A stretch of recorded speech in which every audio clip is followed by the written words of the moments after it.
저와 여러분의 인생을 살아가면서 어떤 근심이 생긴다든지 슬픔의 일을 당할 때 우리는 그 근심과 슬픔에 초점을 맞추지 말고 하나님의 위로하심에 초점을 맞춰야 되는 것입니다. 왜냐하면 하나님은 우리에게 근심과 걱정을 가져주는 하나님이 아니시요, 우리에게 위로를 해주시는 하나님이십니다. 그래서 우리가 인생을 살아갈 때 걱정, 근심되는 일이 있고 슬픈 일이 많이 있습니다. 그러나 우리가 그런 일을 당할 때는 내 마음의 초점을 그런 근심, 걱정이나 슬픔에 두지 말고 하나님의 위로에 두어야 되는 것입니다. 오늘 말씀에 애통하는 자는 복이 있나니 그들이 위로를 받을 것이다. 그래서 애통도 있고 위로도 있습니다. 애통에다 초점을 두면은 그건 부정적인 사람이 되고, 그러나 위로에 초점을 두면 그 사람은 긍정적인 신앙을 가진 사람이 되는 것입니다. 여러분, 우리 하나님은 주 예수 그리스도를 통해서 우리를 위로하시는 하나님이신 것입니다. 여러분, 이사야서는 전체가 66장으로 되어 있습니다. 그런데 이 이사야서가 왜 중요하냐 하면은 신구약 성경 66권을 이 이사야서 66장에 다 함축하고 있는 것입니다. 그래서 구약이 39권 아닙니까? 1장에서 39장까지는 구약을 대변하고 있고, 그리고 신약 성경이 27권인데 이사야 40장에서 66장까지는 27장인데 이것은 신약의 하나님의 역사를 대변하고 있는 것입니다.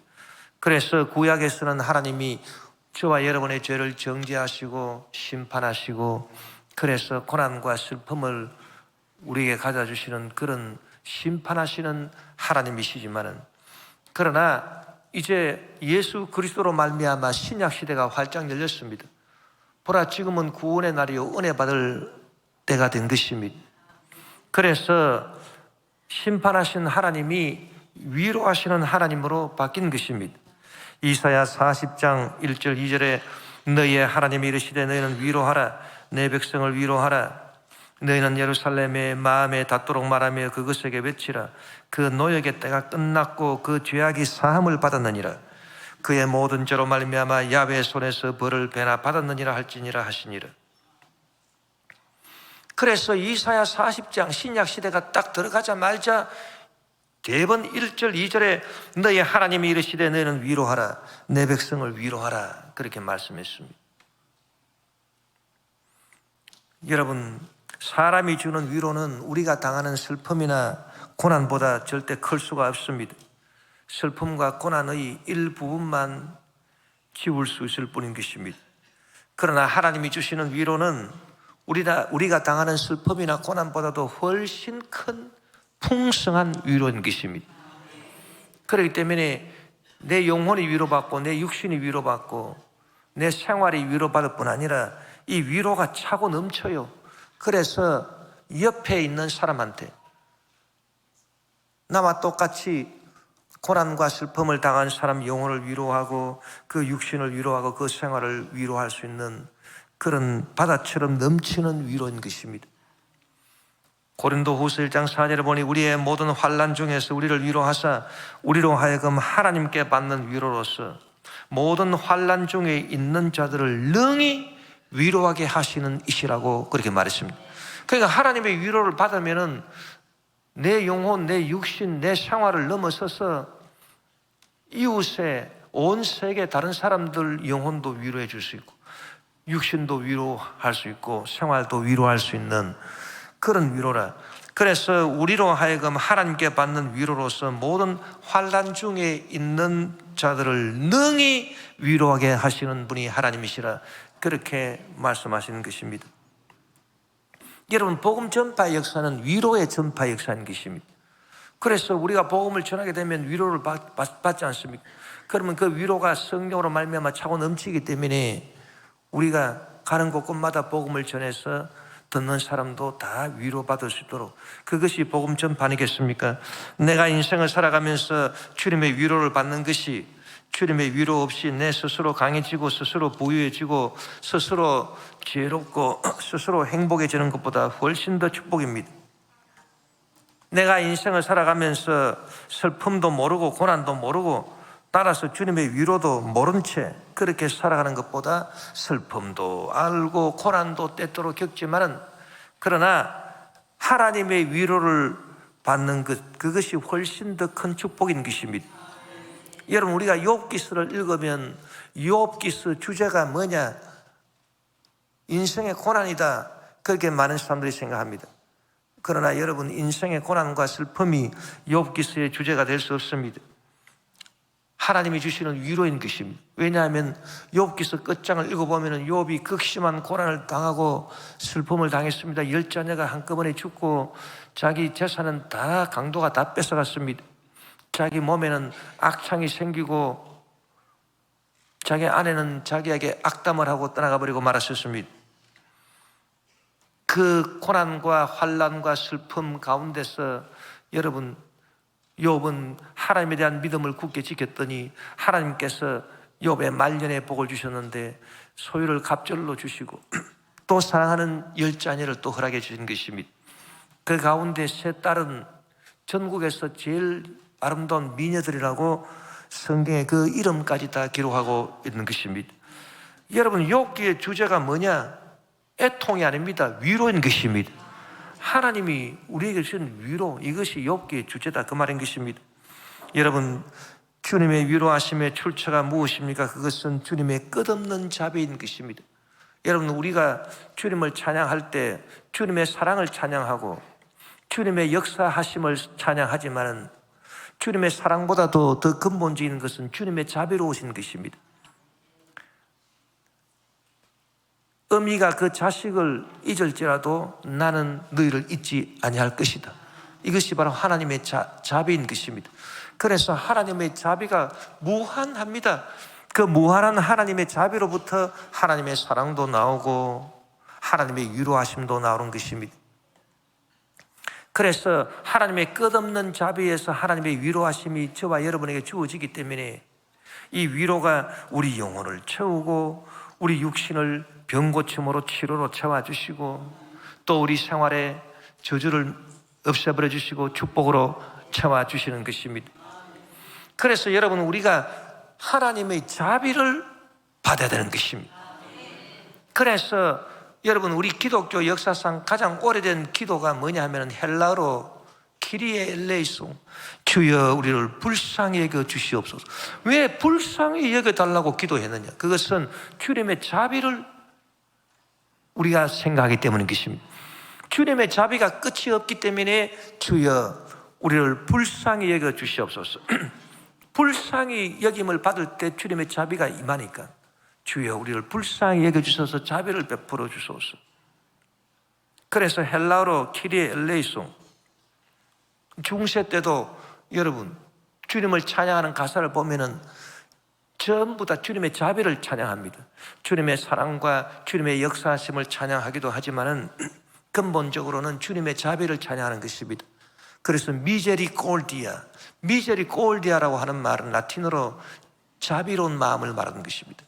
미제리콜디아 도미니 이네테르눔 칸타보 미제리콜디아스 도미니 주님의 자비를 인에테르눔 영원히 칸타보 노래합니다. 인에테르눔 칸타보. 그래서 이 주님의 자비가 무한한 자비, 온 우주를 주님의 자비로 다 덮고 있습니다. 여러분, 이 세상에 죄악이 관영하고 이 사람이 짓는 죄악을 보면은 이 세상이 곧 망하지 않겠는가?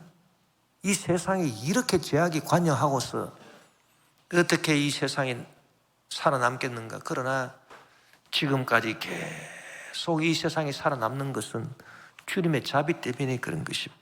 온 우주에 꽉 들어찬 하나님의 자비인 것입니다. 그 하나님의 자비로부터 하나님의 위로하심이 우리에게 흘러 들어오기 때문에 여러분, 우리 영혼과 육신과 삶이 축복을 받아서 영혼이 잘됨 같이 범사에 잘되며 강건하고 생미롭되 풍성히 얻게 되는 것입니다. 많은 사람이 찾아와서 내 친구가 되어도 여러분, 사람의 위로도 큰 효과가 있긴 있습니다. 그러나 병든 몸과 내 상한 마음은 궁극적으로 위로받을 수가 없어요. 오직 주님만이 우리를 위로할 수 있기 때문에 예수여 이 죄인을 불쌍히 여겨 주옵소서. 의지할 것 없는 이 몸 위로받기 원합니다. 여러분, 우리가 세상에 고난과 슬픈 일을 많이 당해도 우리의 신앙의 초점은 그 고난과 슬픔에 있는 것이 아니라 위로에 있어야 되는 것입니다. 어떤 사람은 자식을 먼저 앞세운 부모들이 있습니다. 그것을 참척의 고통이라고 말하는 것입니다. 부모는 돌아가시면 저 산에 가서 묻어드리지만 자식은 부모보다 먼저 세상을 떠나면 마음에 묻는다고 그렇게 말했습니다. 참척의 고통이라고 하는 말이 바로 그 말인 것입니다. 여러분, 우리가 참 주위의 슬픈 일을 많이 보고 있지 않습니까? 그럴 때 우리 신앙인들은 그 슬픔 자체에 마음을 두지 말고 주님께서 우리를 어떻게 위로하시는가, 애통하는 자 복이 있나니 저희가 위로를 받을 것입니다. 그 위로를 바라보고 우리가 기도하고 나아가야 되는 것입니다. 하나님께서 우리에게 주시는 위로의 특징이 어떤 위로의 특징이 있습니까? 여러분, 하나님이 우리에게 주시는 위로는 무엇보다도 죄사함과 용서의 위로인 것입니다. 여러분, 사람이 근본적으로 위로를 받아야 돼요. 근본적으로 위로를 받아야 돼요. 병든 몸도 위로받아야 돼, 고침받아야 되고, 저주에 문제가 있는 사람도 위로받아서 문제가 해결되고 해야 되지만은 근본적인 위로는 여러분 죄사함과 용서의 위로인 것입니다. 이사야 40장 1절 2절 현대의 성경으로 다시 보니 너희의 하나님이 말씀하신다. 너희는 위로하라. 내 백성을 위로하라. 너희는 예루살렘 사람들을 격려하며 그들에게 고난의 날들이 끝나고 그들의 죄가 용서되었다고 말해주어라. 그들은 자기들의 죄에 비해 갑절이나 무거운 형벌을 받았다. 여러분, 예수님께서 지신 십자가는요, 저와 여러분 온 인류의 죄를, 과거의 죄, 현재의 죄, 미래의 죄를 다 갚아버렸는데 얼마나 갚아버렸느냐? 배로 갚아버렸습니다. 죄값이 10,000원이라면 20,000원을 갚아버렸다. 배로 갚아버렸다.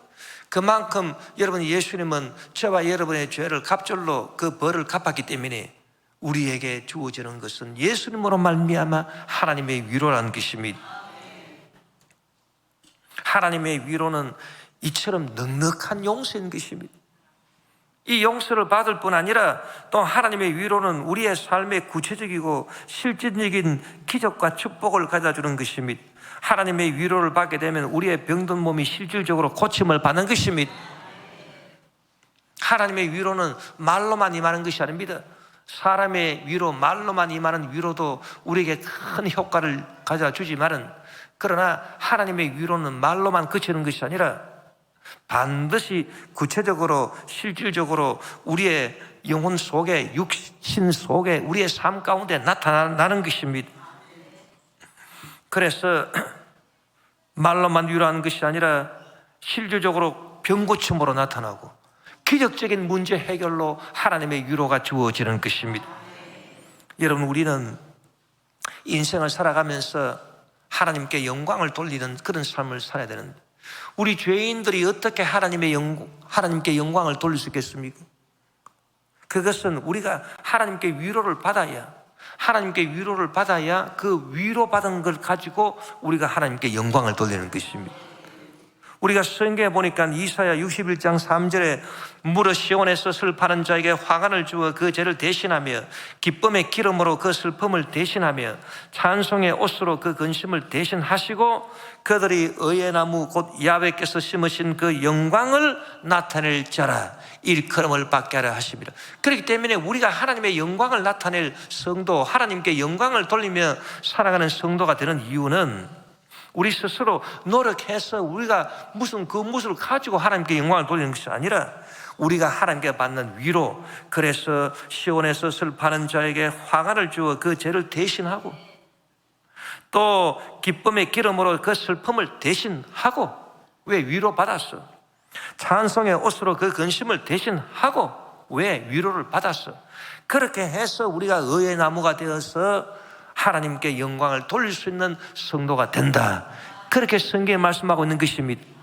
그렇기 때문에 여러분, 우리 인생을 통해서 하나님께 영광이 되어야 되는데 우리가 하나님의 위로를 먼저 받아야 됩니다. 하나님께 위로를 받아서 우리가 하나님께 영광을 돌리고 살아가는 저와 여러분 되시기를 주의 이름으로 축원합니다. 그러면 어떻게 해야 하나님께 위로를 받을 수 있느냐? 애통하는 자가 복이 있나니 하나님의 위로를 받을 것이라. 그래서 애통하는 자가 복이 있는 것입니다. 여러분, 슬퍼 울면서 근심 가운데 슬피 울고 애통하는 게 뭐가 복이 있습니까? 그러나 왜 애통하는 자가 복이 있냐 하면 하나님의 위로가 애통하는 자에게 주어지는 것이기 때문에 애통하는 자가 복이 있는 것입니다. 여러분, 위로라고 하는 것은 본질적으로 희희낙낙하는 사람한테 위로가 없습니다. 누가 희희낙낙하는 사람한테 가가지고 당신을 위로합니다, 그렇게 말할 사람이 어디 있겠습니까? 위로는 슬퍼하고 눈물을 흘리고 근심 가운데 통곡하고 이런 사람들이 위로를 받잖아요. 그래서 애통하는 자가 복이 있다. 그들이 하나님의 위로를 받을 것이다. 여러분, 누가복음 6장 21절에 지금 줄인 자는 복이 있나니 너희가 배부름을 얻을 것이요 지금 우는 자는 복이 있나니 너희가 웃을 것이라, 그렇게 말씀한 것입니다. 저와 여러분 특히 기도할 때 애통하면서 기도해야 되는 것입니다. 그러면 하나님의 위로가 주어지는 것입니다. 애통하는 기도는 반드시 하나님이 응답하시는 것입니다. 100% 응답하십니다. 왜 애통하는 기도는 하나님이 100% 응답하시느냐? 하나님이 위로의 하나님이시기 때문에 그런 것입니다. 하나님이 위로의 하나님이시기 때문에 애통하는 기도는 100% 응답을 받습니다. 그리고 위대한 역사를 나타내는 것입니다. 성경에 보니까 한나가 애통하면서 하나님 앞에 나와서 간절히 통곡하면서 기도하니까 하나님께서 이스라엘 역사상 가장 위대한 선지자 사무엘을 허락해 주신 것입니다. 엘가나라고 하는 사람이 두 아내가 있었습니다. 하나는 버닌나고 하나는 한나인데, 이 버닌나는 자식이 있었습니다. 한나는 자식이 없어요. 그런데 이 버닌나가 한나를 대적해서 맨날 조롱을 합니다. 애도 못 낳는 주제에 무슨 부인 노릇한다고 야야야야 이러면서 계속 버닌나가 한나를 충동질하고 원수 대적이 돼가지고서 한나를 공격을 한. 한나가 마음이 괴롭고 슬퍼서 견딜 수가 없는 것입니다. 그 남편 엘가나가 이 사실을 알고 한나여, 내가 당신을 저 버닌나보다 더 사랑하기 때문에 우리가 제사 지낼 때 되면은 반드시 그 제물의 분깃을 나눠주는데 버닌나하고 그 자녀들한테 나눠주는 것보다 당신한테 내가 배를 주지 않느냐고 그렇게 위로를 하고 했어도, 여러분, 사람의 위로가, 남편의 위로가 이 한나의 마음에 차지 않습니다. 그래서 한나가 결심했습니다. 나는 하나님의 위로 받아야지. 사람의 위로로서는 양이 절대로 내가 찰 수가 없다. 그래가지고 성전에 와가지고서 통곡하면서 애통하면서 주여 주여 주여 주여 저에게 자식을 주시옵소서, 아들을 주시옵소서.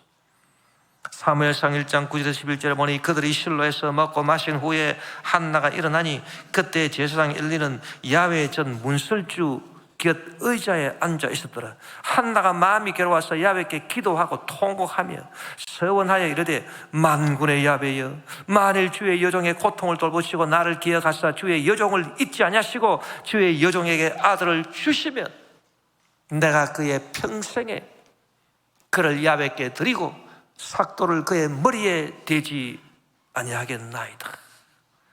여러분, 이 애통하는 간구를 하게 되면 막 서원 기도가 막 나와요. 그래서 간절히 기도했더니 통곡하며 기도하니까 문설주 곁 의자에 딱 앉아있던 이 엘리 제사장이 딱 보니까 이 여자가 이거 이상한 여자 아닌가? 이 여자가 어디서 독주를 마시고 와가지고 술이 취해가지고 꼬바라져가지고 이상한 소리를 하면서 끄이끄이 하면서 있는가? 그래가지고 여자여, 어디서 술을 먹고 와가지고 말이지, 이 하나님의 거룩한 성전에서 이상한 소리 내고 있냐, 당장 집으로 가라고. 그랬더니 한나가 주시여, 내가 술 취한 것이 아닙니다. 내 마음에 원한이 있어서 애통하며 하나님께 기도하고 있는 것입니다. 그랬더니 엘리 제사장이 그러냐고, 하나님께서 너의 소원을 들어주시기를 원한다. 그래서 보냈습니다. 그래서 여러분, 한나가 잉태해서 아들 낳게 되니 그 아들이 참 이스라엘 역사상 가장 위대한 선지자 사무엘이 됐습니다. 여러분, 우리가 이 한나처럼 애통하는 기도를 하면은 대적이 여러분 쫓겨나게 되는 것입니다. 원수 마귀가 쫓겨나갑니다. 원수 마귀를 쫓아내는 기도가 뭔지 아십니까? 애통하는 기도인 것입니다. 버린 나는 여러분 여기서 뭘 상징하느냐? 원수 마귀를 상징하는 것입니다. 우리가 그냥 기도하는 것이 아니라 주님 앞에 나와서 통곡하고 애통하면서 주여 주여 역사야 주시옵소서 기도하면 우리를 괴롭히는 원조 마귀가 주 예수 이름으로 묶임받고 떠나가게 되는 것입니다.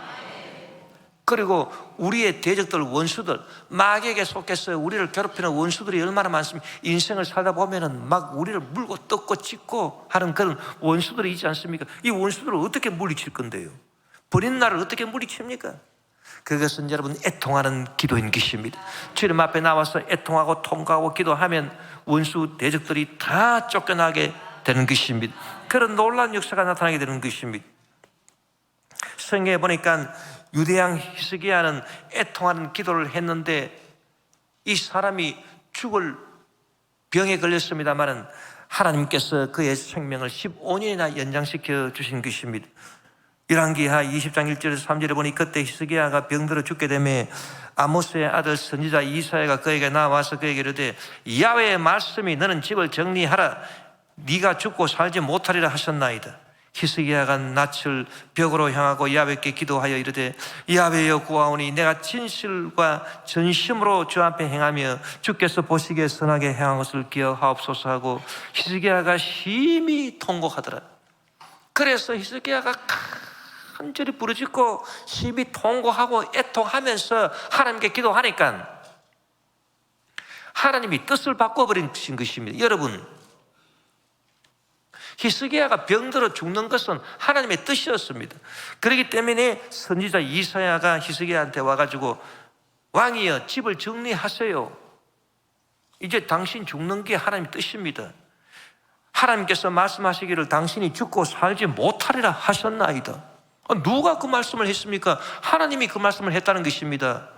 그러니까 히스기야가 병들어 죽는 것이 하나님의 뜻이라 그 말이에요. 죽고 살지 못한다 그 말이에요. 그런데도 불구하고 히스기야가 간절히 통곡하면서 애통하면서 기도하니까 여러분, 통곡하고 애통하는 기도는 하나님의 뜻도 바꿔버리는 것입니다. 이 얼마나 위대한 것입니까? 하늘 보호자를 흔들어 제끼는 기도인 것입니다, 여러분. 그래서 하나님의 뜻도 바꿔버린. 그래서 이사야가 그 하나님의 말씀을 전하고 히스기야 궁궐을 딱 나가기도 전에 다시 하나님께서 말씀하시기 이사야한테 다시 돌아가라. 돌아가서 말씀을 전해라. 내가 너의 통곡 소리를 들었고 네 눈에 눈물을 보았다. 그렇기 때문에 너가 앞으로 15년을 더 살 수 있을 것이다. 여러분, 15년이 어딥니까? 응? 아이고, 대단히 복을 받았어요. 응? 예를 들어서 90에 돌아갈 어르신이 15년을 더 살면 몇 살 삽니까? 150을 사는 것입니다, 여러분. 그런 축복이 어디 있어요? 그래서 여러분, 이 통곡하는 기도가 참 위대한 기도라고. 응? 하나님은 어디에 약하시다? 눈물에 약하시다. 하나님은 자비로우신 하나님이시기 때문에 우리가 통곡하면서 주여 주여 주여 주여, 아이고 주님 살려주십시오. 세상에 이럴 수가 있습니까? 주님 주님. 그러면 하나님께서 뜻도 막 바꾸시고 기도를 응답해 주십니다. 우리는 기도와 간구, 하나님께 구할 것을 알아야 되는데, 간구라고 하는 것이 바로 애통하며 드리는 기도가 간구인 것입니다. 빌립보서 4장 6절 7절에 아무것도 염려하지 말고 다만 모든 일에 기도로 간구로 너희 구할 것을 감사함으로 하나님께 아뢰라. 그리하면 모든 지각에 뛰어난 하나님의 평강이 그리스도 예수 안에서 너희 마음과 생각을 지키시. 그냥 기도하라고 하지 않고 기도하고 간구하라. 그럼 간구는 뭐냐? 간구는 기도인데 어떤 기도냐? 애통하면서 부르짖는 기도가 간구인 것입니다, 여러분.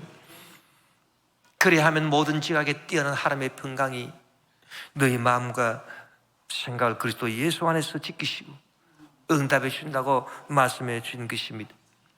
여러분, 우리는 무엇을 또 슬퍼해야 될까요? 여러분, 우리가 죄짓고 정죄함 받게 된 것, 육신이 병든 것, 그리고 생활에 문제가 생긴 것 다 우리가 애통하고 주님 앞에 부르짖으면 주님께서 다 해결해 주십니다. 그런데 여러분, 우리가 참으로 하나님의 마음에 합한 애통을 할 수가 있습니다. 그것이 무엇이냐 하면은, 여러분, 하나님의 뜻이 이 땅에 이루어지기를 우리가 간절히 기도하면서 애통하는 것, 이런 애통과 이런 슬픔은 하나님이 참 보실 때 너는 내 마음에 합한 사람이다, 하나님이 인정해 주시는 슬픔이요 애통인 것입니다. 여러분, 사람이 어떤 슬픔을 갖느냐에 따라서 그 사람 됨됨이가 결정됩니다. 조국을 위해서 근심하고 조국을 위해서 슬퍼하는 사람은 진짜 애국자인 것입니다. 여러분, 4월 10일 날 총선이 있는데 누구한테 투표를 해야 되느냐? 딱 그 사람 마음을 봐야 돼. 그 사람이 입으로 뭐 하는 말이 중요한 게, 그거는 전부 다 엉터리. 입으로 하는 말, 약속 물론 지킬 수도 있지만 그거 믿을 수가 없어요. 그럼 뭘 봐야 되냐? 그 사람 중심을 딱 봐요. 중심을 딱 보는데 그 사람 중심 속에 우리 대한민국을 위해서 근심하고 대한민국을 위해서 슬퍼하는 그런 마음이 있습니다. 그러면 그 사람이 애국자예요. 그런 사람 찍어야 됩니다. 그런데 입으로는 뭐 온갖 그냥,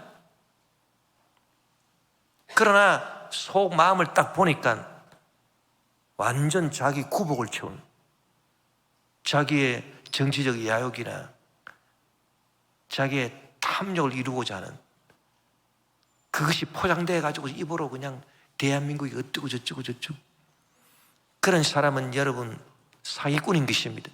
정치 사기꾼이기 때문에 그런 사람들은 절대로 표를 주면 안 되는 것입니다. 제자를 위해서 근심하고 슬퍼하는 사람이 참된 스승 아니겠습니까? 그럼 참된 성도는 누가 참된 성도냐? 하나님의 뜻이 이 땅에 이루어지기 위해서 거룩한 근심을 하고 슬퍼하는 사람이 여러분 참된 성도가 되는 것입니다. 여러분, 사람의 마음속에 기쁨도 있고 즐거움도 있고 슬픔도 있고 근심도 있습니다. 어느 것이 여러분 더 깊은 곳에 사람 마음속에 있다고 생각합니까? 기쁨과 즐거움이 사람 마음의 표면에 있다면 그보다 더 깊은 곳에 있는 것이 슬픔과 근심인 것입니다. 그래서 하나님은 우리 사람을 어떻게 판단하시냐? 저 사람이 어떤 슬픔을 가지고 있고 어떤 근심을 가지고 있느냐? 육신의 정욕과 안목의 정욕과 이생의 자랑으로 자기 개인적인 이기적인 욕망을 달성하기 위해서 근심하고 그게 달성 안 되니까 슬퍼하고 그런 근심과 슬픔을 가지고 있느냐? 아니면은 하나님의 나라가 이 땅에 이루어질 것을 정말 바라고 간구하고 그것을 인해서 근심하고 슬퍼하는 그런 마음이 있는가? 그것을 하나님께서 살펴보시고 하나님 뜻이 이 땅에서 이루어지기 위한 먼저 그 나라와 그의 의를 구하기 위해서 근심하고 슬퍼하는 사람을 하나님께서 마음에 들어 하시고 그 사람을 들어서 사용해 주시고 그 사람에게 위대한 축복을 베풀어 주시고 그런 사람은 세상 문제로 인해서 근심하고 질병으로 인해서 근심하고 저주로 인해서 근심하고 슬퍼할 일이 없도록 주께서 영원히 잘되게 하시고 범사에 형통하며 강건하게 하시고 생명의 풍성하게 해주시는 것입니다.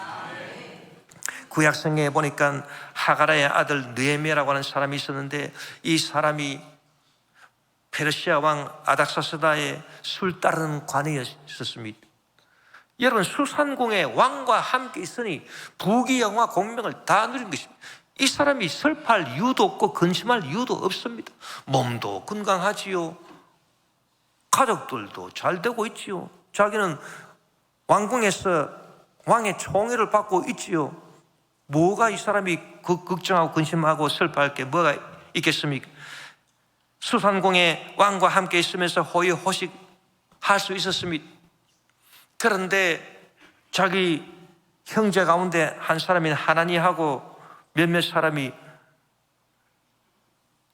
자기들 유대인의 원래 고향 나라인 예루살렘에 가서 딱 보고 오니까 참 예루살렘이 기가 막혀.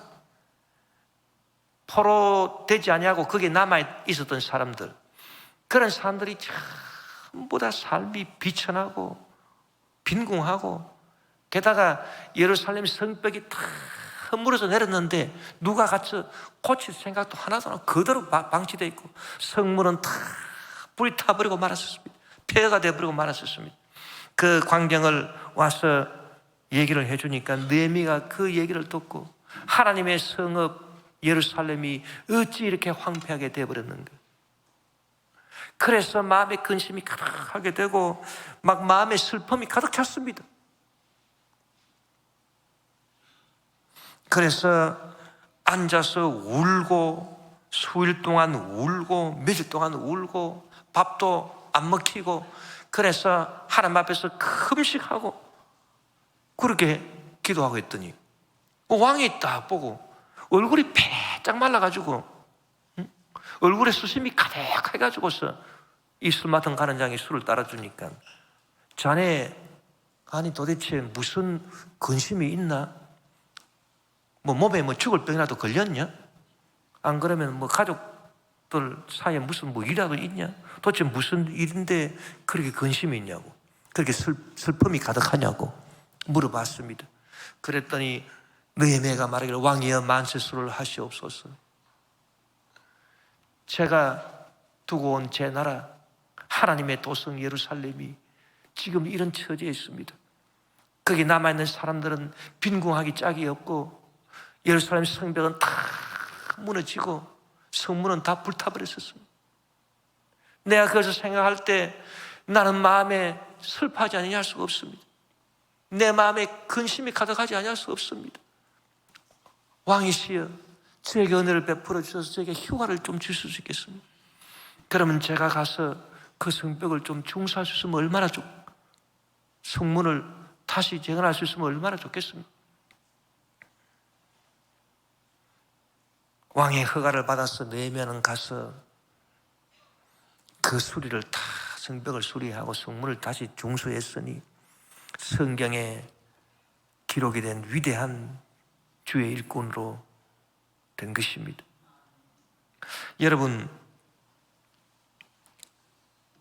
우리의 마음속에 어떤 슬픔을 갖고 우리가 살아가느냐, 어떤 슬픔과 근심을 갖고 살아가느냐, 이것이 하나님 보실 때는 저와 여러분의 됨됨이를 결정해 버리는 것입니다. 우리가 2024년 살아갈 때 여러분, 우리가 육신의 정욕과 안목의 정욕과 이생의 자랑으로 이 세상 걱정 근심, 이 세상 걱정 근심거리로 인한 슬픔을 갖고 사는 게 아니라 하나님께서 원하시는 거룩한 근심을 하고 거룩한 슬픔을 갖고 느헤미야처럼 여러분, 우리가 주님의 영광을 위한 그와 같은 역사를 위해서 우리가 살아가야 되는 것입니다. 어떻게 하면 이 세상에 하나님 아버지의 전쟁이 종식되고 주의 말씀이 평화로운 가운데 전 세계에 전파될 수 있겠습니까?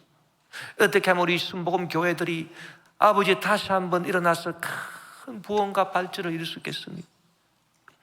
어떻게 하면 하나님 아버지의 이 세상 평화를 해치는 악한 마귀 귀신 세력들과 그 하수인 악한 자들이 다 멸함을 받고 하나님 아버지의 평화가 이루어지고 주의 복음이 전파될 수 있겠습니까?